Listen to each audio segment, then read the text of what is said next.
The movie begins 30 years earlier, showcasing a youthful Jack O'Malley at a family Christmas gathering. He takes his cousins upstairs to reveal that their parents, not Santa Claus, are the ones who bought their presents. Jack's uncle Rick storms upstairs to reprimand him for ruining the magic.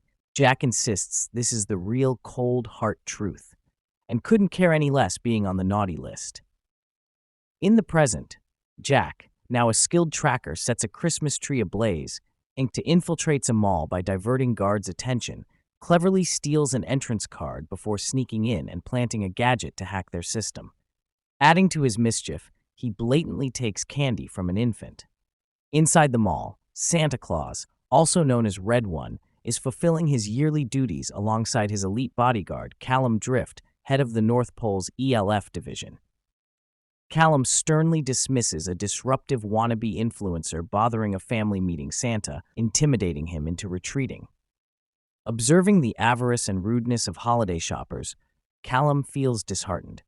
They go back to their Earth's headquarters, greeted by mercenaries, and gets ready to ride his giant reindeer's ride, accompanied by a mercenary's jet to return to North Pole. At his apartment, Jack communicates with his enigmatic employer, who pays him half of his promised fee and vows to provide the remainder once their tracking mission succeeds. Callum and Santa return to the North Pole, concealed behind a magical barrier. They greet Mrs. Claus. As Santa is hitting the gym, Callum admits he's contemplating stepping down from his role, feeling disillusioned with the holiday spirit, as no one cares about Christmas anyways. Santa encourages him to reconsider, asserting we do it for the kids.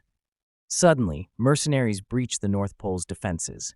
Callum notices unusual activity in Santa's tower and discovers Santa is missing. Pursuing the culprits on a snowmobile, when Callum finally gets a hold of it, turns out it was a trap and Santa was kidnapped on a plane. Callum fails to stop them before they escape with Santa. The North Pole contacts Zoe Harlow, head of MORA, Mythological Oversight and Restoration Authority, who learns about the incident. Zoe informs Callum they need an expert tracker, the Wolf, to solve the problem before Christmas Eve arrives in 24 hours.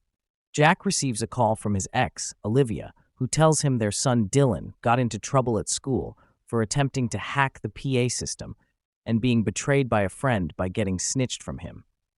Jack scolds Dylan, not for his actions, but for executing his hacking poorly. Dylan mentions a concert he's performing at, but is too shy to ask Jack if he could attend it. Olivia asks Jack to spend more time with Dylan, but Jack avoids the conversation and drives back to his place. Returning home, Jack is confronted by North Pole mercenaries. He fends them off, making an escape to a shady basement until Zoe subdues him. They box him up and take him to the North Pole. Zoe introduces herself as Amora's director. Jack finds it funny at first, but gets baffled when he actually sees a fiery horse, a headless horse rider, and an evil pumpkin. There, Callum and a massive polar bear bodyguard named Garcia confront Jack. As a level 4 naughty lister, Jack explains he was unaware of his client's motives or that Santa was the target. Zoe make a deal with Jack to find Santa's, whereabouts as he had planted a digital tracking bug into kidnappers' VPN. Upon checking, they find Santa is currently in Aruba. Meanwhile, Santa awakens in a cell where his captor, a young woman, hooks him to a machine draining his energy to power a magical weapon, a glaskafig. To test if it really worked, they go for a person named Aaron Abel. Jack and Callum reluctantly partner to rescue Santa. They travels through a portal and shops in a toy store, enlarging a toy car to use as transport. Arriving in Aruba, they track down Ted, who brokered Jack's deal. After Callum shrinks and grows himself to defeat Ted's guards, they interrogate him, learning the villain is Grilla, the Christmas witch. When idiot Jack unintentionally says Gryla's name, she possesses Ted to threaten Callum and declare her intent to punish all on Santa's naughty list. Tomorrow, they will be punished, and world would be a much nicer place. An ice cream truck emerges from the ocean, releasing 3 enormous snowmen to attack Jack and Callum. Jack and Ted run to avoid being iced. Despite the snowmen reassembling themselves, Callum destroys one by removing its carrot nose, while Jack uses a propane tank and liquor to obliterate another. Callum takes out the last one before it traps Jack. Gryla tests the glaskafig on a man named Aaron Abel, trapping him inside.